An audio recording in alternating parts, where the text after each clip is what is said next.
The problem is they just don't have the political will to do it. And I said it before, and I'm surprised.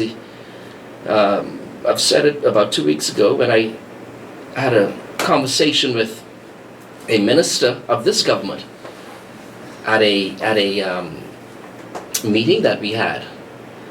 And I asked her, why is it that they're not dealing with the crime problem? And his response to me was, we could deal with the crime problem. However, if we deal with it, we will feel it at the polls. In other words, we're not going to deal with the crime problem because if we do, we may lose the election. Can you imagine that? Now that came from a sitting cabinet minister in front of a very noted pastor in this country, among other people who were present. I find that ridiculous. What do you think was meant by that comment? It meant that, look, man, we're not going to deal with it because if we do, the repercussions would be that we may not be successful at the polls. That's his exact words. And we've seen that because we've seen and we know that there's been political interference with the police.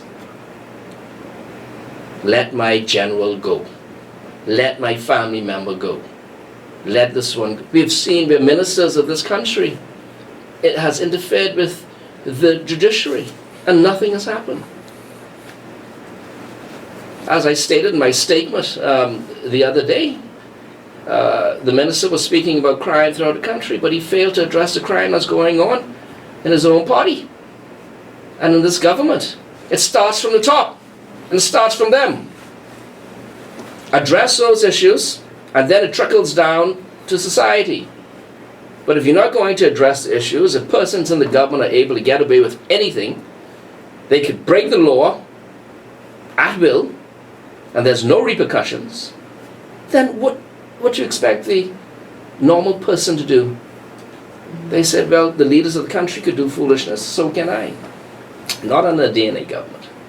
Not under a DNA government. I want to put these persons, particularly these politicians, on notice today, again, that if you're committing a crime in this country against the Bahamian people and you're benefiting from it,